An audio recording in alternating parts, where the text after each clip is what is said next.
So, Chris, how good is your memory? It gets worse as I get older, which I've become aware of, which is kind of frustrating. It's pretty good. I have a pretty good visual memory, but I have a tendency to remember, if I see a film and I remember it 6 months later, I tend to remember it reversed, as in left to right of the frame, which is a sort of peculiarity I've noticed in my memory, which is kind of weird.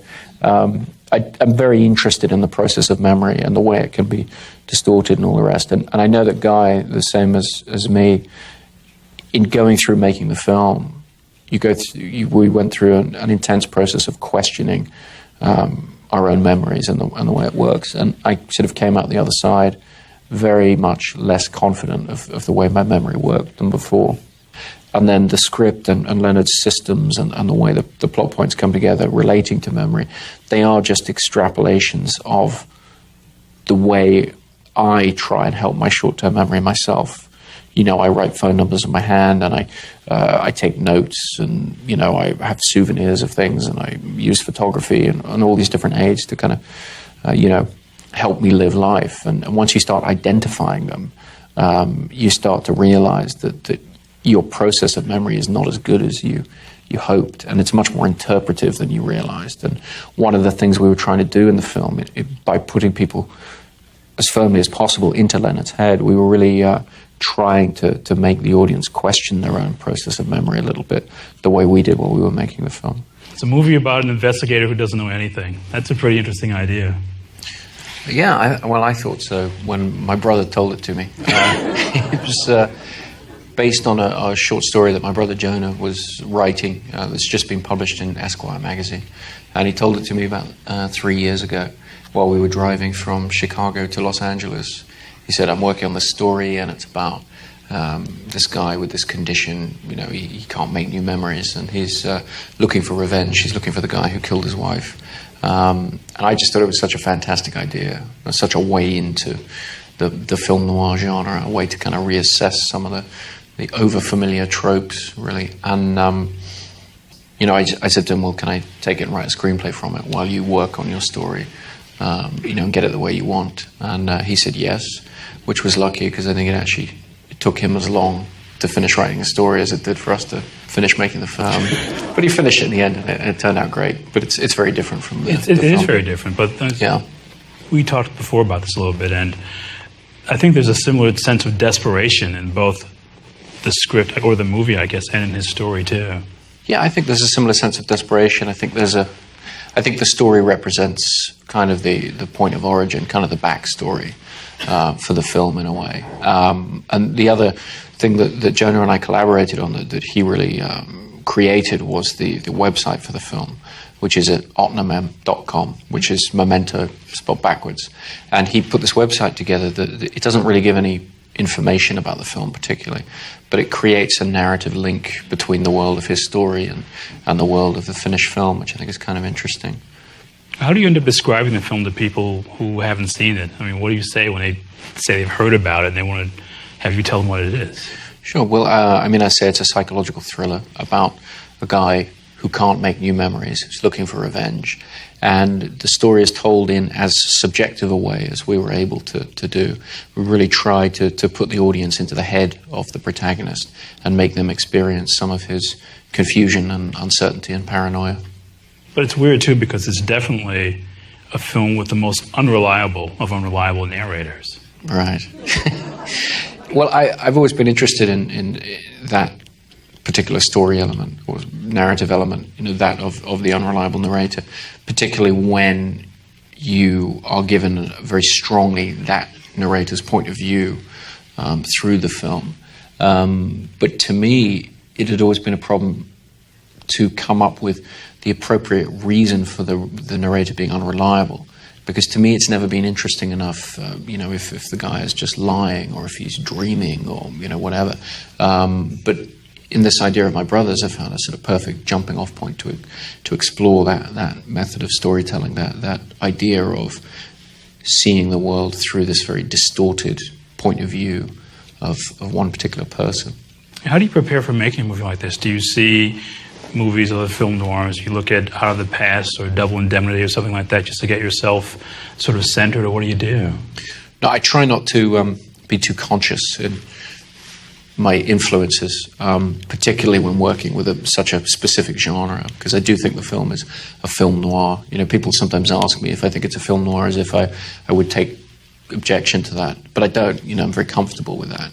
But I try not to be too conscious about what I'm being influenced by. But when I look back at the film, I see plenty of things that I've grown up watching. I mean, you mentioned Double Indemnity. That's certainly a film that there are things from in this film. And I think the film, to a certain extent, is a combination of that kind of material, those kind of tropes and story elements, with some of the more experimental narrative and editing rhythms of people like Nicholas Roeg, or right back to Orson Welles and people like that. You say Nicholas Roeg, though, and I find myself really thinking of Don't Look Now when I see this, especially when the end, which makes it feel kind of like a parable in the way that Don't Look Now is kind of one, too. Yeah, I think it was more with my first film, Following, where it was a non-linear structure.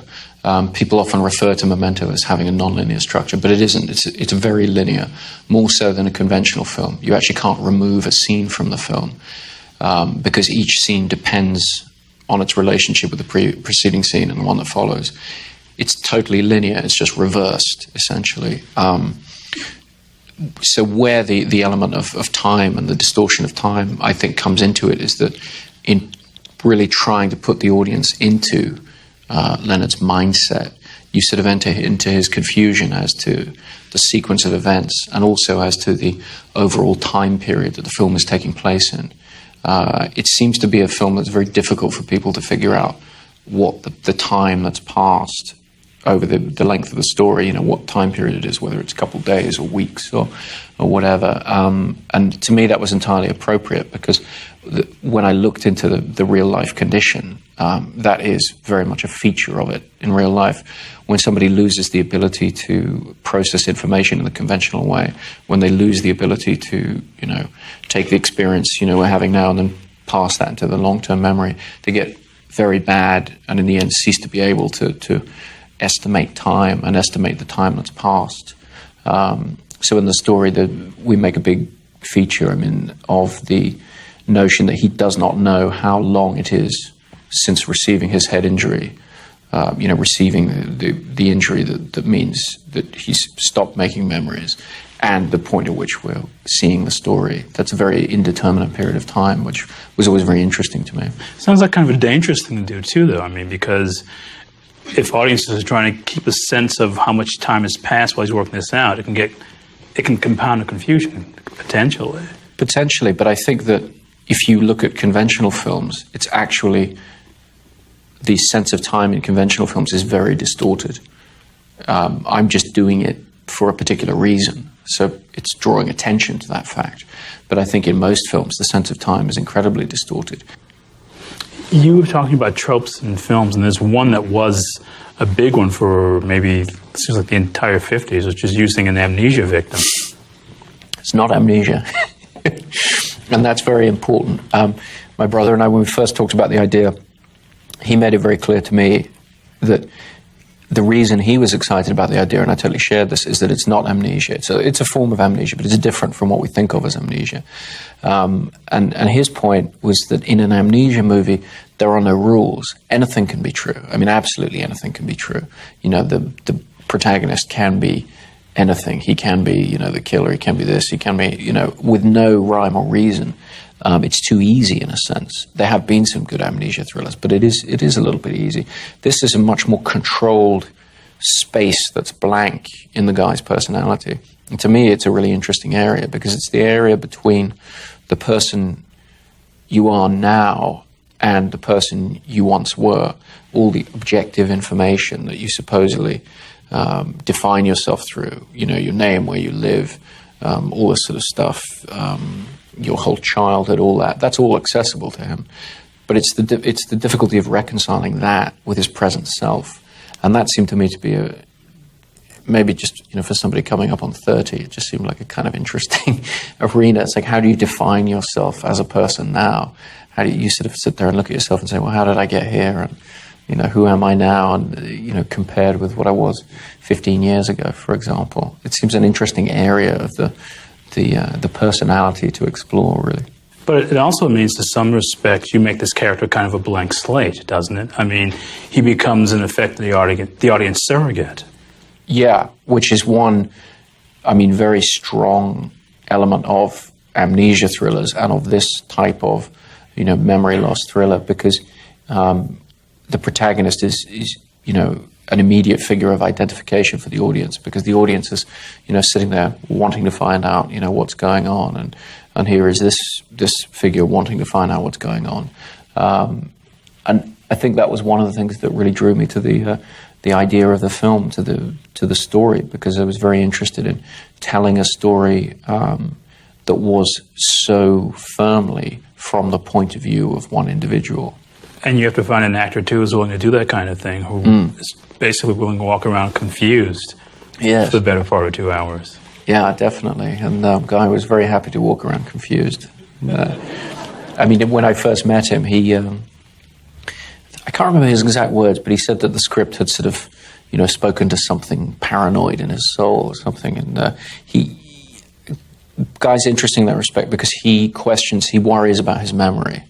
You know, he questions his memory and worries that he forgets things and all the rest.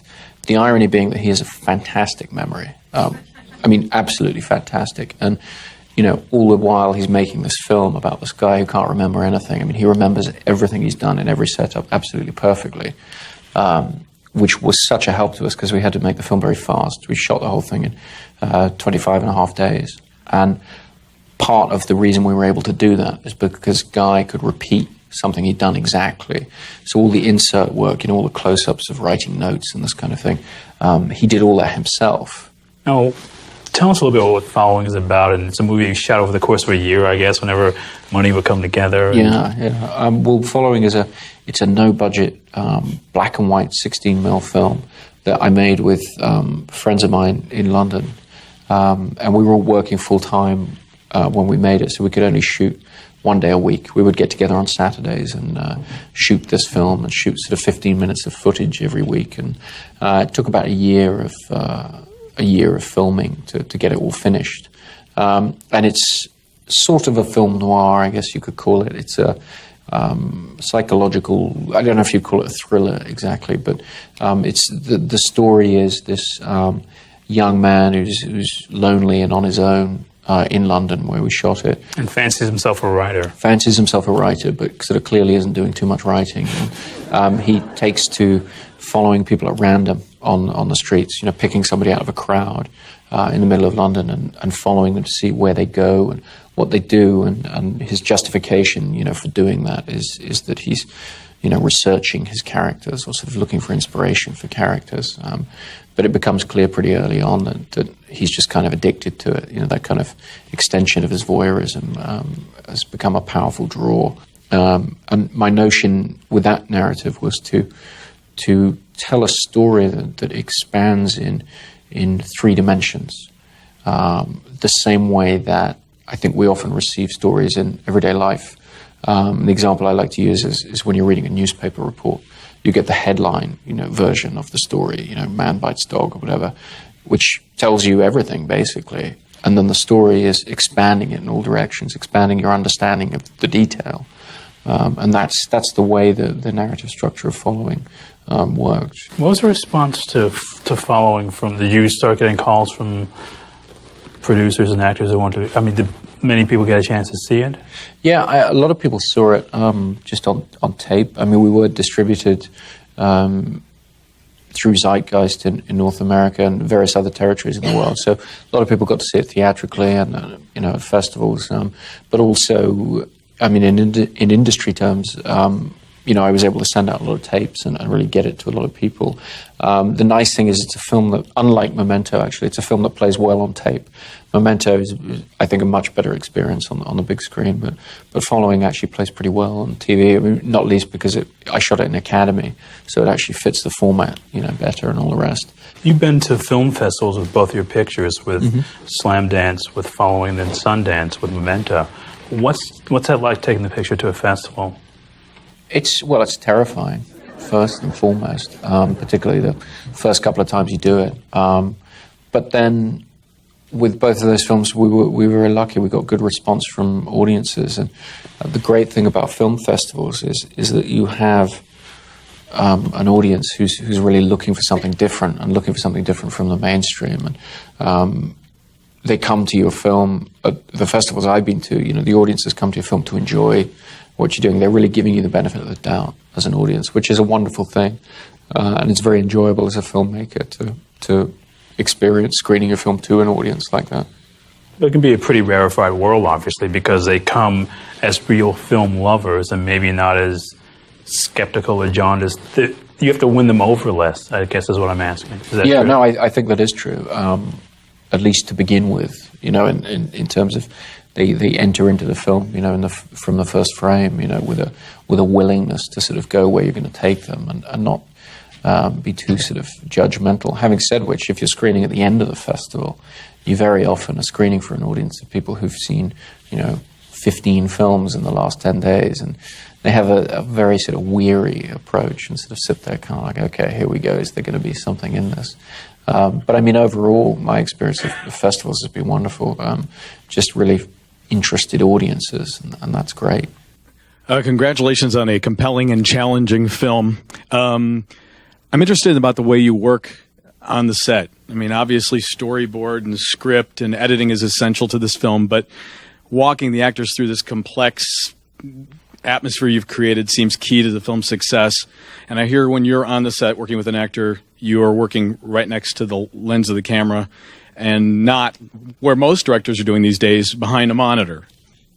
Well, I mean, in terms of what you're talking about, a working method, as to using them, just watching things with your eyes instead of with the camera. I mean, my first film, I shot it myself, so I was seeing everything through the lens, which is actually much clearer and sharper, way of perceiving than on the monitor, because I couldn't afford any kind of video assist. So I'm not used to working with a monitor anyway.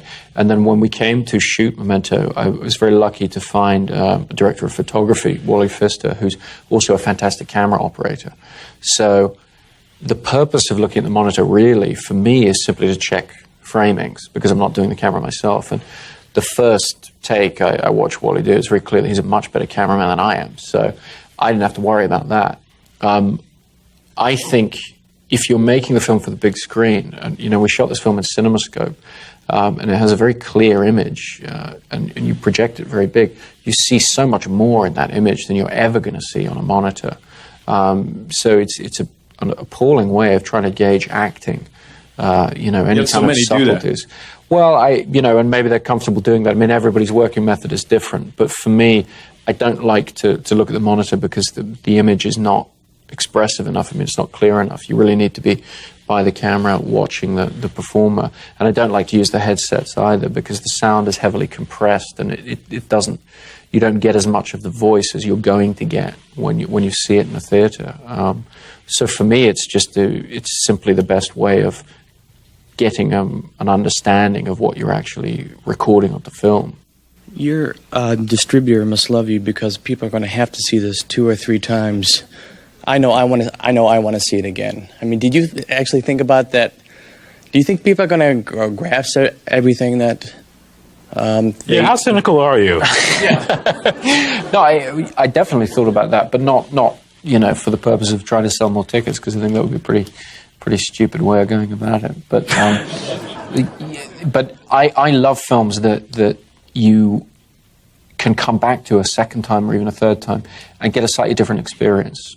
Whether that's just because of, in the case of somebody like Ridley Scott, he makes films that are cinematically incredibly dense, in an audio-visual sense, so you can kind of see other things in them when you come back to them. I wanted to do it in more of a narrative way, but I love films that kind of will hold up to that scrutiny, particularly these days because you are seeing films 2 or 3 times. You're seeing them in the cinema, then you're seeing them on video or on cable, and then you're catching them on a plane somewhere or whatever. I mean, it's amazing to me the number of times you are seeing. Even movies you hate, you wind up seeing 3 times, So if you can make a film that actually does something a little bit different the second time you see it. To me, that's a fascinating thing. And that was very much on my mind in making this film, particularly because with this structure, you know, it's a continually developing story, you know, where you're reinterpreting everything you've seen throughout the movie and then at the end. And so it seemed essential to me that it would hold up the scrutiny second time, but also give you a different experience, sort of be about slightly different things. I guess I wonder too, because as this comes up, if there are pictures that are really touchstones for you, that you brought that kind of experience, or the experience has changed for you in seeing them 2 or 3 times, because it's clearly influenced the way you work. I think one of the ones I would mention from when I was a teenager was Angel Heart, because that's a movie that, you know, Alan Parker made that has this incredible twist at the end that sort of changes everything you've seen. And I was pretty fascinated. I can't remember how old I was when I first saw it, 16 or something. And you could go back and watch it again and be surprised that you hadn't noticed certain elements of the story that lead up to that ending. So it was a film that took you by surprise, but that played fair with you. You know, and if you came back to it, you had a rather different experience. But I mean, more recently, you know, people talk a lot about, you know, The Sixth Sense or The Usual Suspects and films like this. But I think, you know, there've often been interesting movies where the story surprises you at the end in some way, or towards the end in some way that does make you rethink what you've seen. In the case of Memento, I wasn't interested in sort of some kind of snapping twist at the end so much as a changing relationship with the central character. A character that you start to basically distrust through the story, and you start to question the things they're showing you, the things they're telling you. That seemed to me to be kind of an interesting thing to play with. Very good point, Anna. Let's thank Chris Nolan for being here tonight. Thank you.